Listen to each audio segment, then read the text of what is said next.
Welcome back to Insightful Wanderer. We are delighted to have you here once again. Now let's settle in, breathe deep and wander into tonight's true piece of folklore. This is the Silent Bell of Blakeney.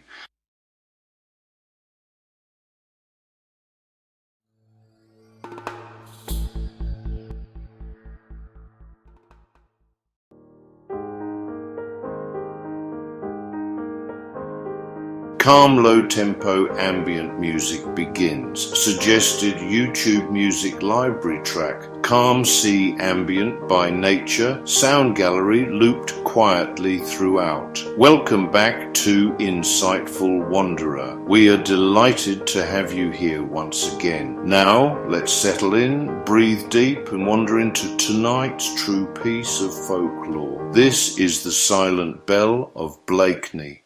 On England's rugged north coast, nestled against the shifting sands, the village of Blakeney once lived and breathed with the rhythm of the sea.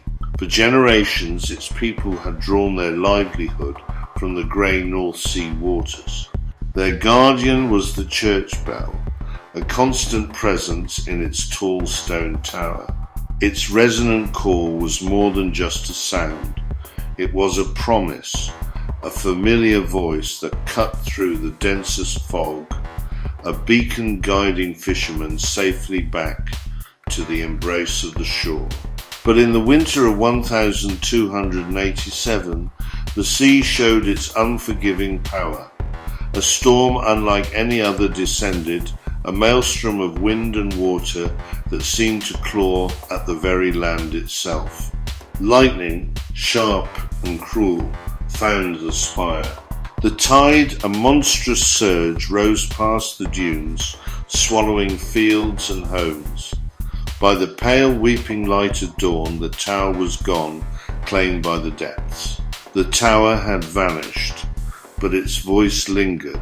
Far out beyond the marshes, when the air was still and the fog lay thick upon the water, villagers swore they still heard it. A phantom tolling soft, deep and impossibly distant ringing from beneath the waves. The legend took root, passed down through centuries. It spoke of a bell that yearned for its lost home, its sorrowful chime a lament for the church it once served. They said it only rang when another storm was brewing, a ghostly warning from its watery grave. For 700 years, the story was just that a haunting piece of local folklore, a whisper on the wind.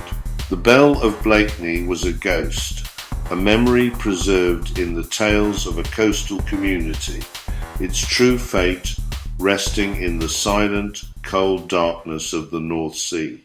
Years turned to centuries, and the story of the drowned church slowly faded from memory into myth. The sorrow of its loss transformed, becoming something else entirely, a warning whispered on the salt-laced wind. The tale was no longer about a sunken spire, but about a sound that rose from the depths, a ghostly sentinel for the living. In the low-lit taverns and on the creaking docks, old sailors claimed the sunken bell tolled before great tempests. They spoke of it not with fanciful delight, but with a deep, solemn respect. It was a truth etched into the lines on their faces, a knowledge passed down through generations who had learned to listen to the sea's secrets. The code was simple, yet absolute.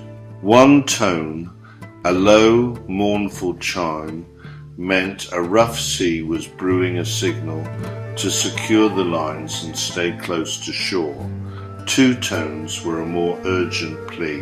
But three, a frantic clanging peal echoing from beneath the waves, foretold disaster. The village archives and ship's logs hold strange, unsettling entries. Records tell of calm, starless nights, when the bell rang unseen, and by morning the tide would retreat to reveal a coastline of chaos, with boats lying broken on the shore like shattered shells. No one could truly explain it. The more sceptical minds offered logical theories. Some said it was merely trapped air, methane gas rising through the marsh and escaping in a way that mimicked a tolling sound. Others blamed shifting tides against submerged wreckage. But the elders, those who had seen too many calm nights turn to ruin, dismissed such talk. They held to a simpler, more profound wisdom. They simply said, when you hear the bell, you do not question it. You light your lamp and wait.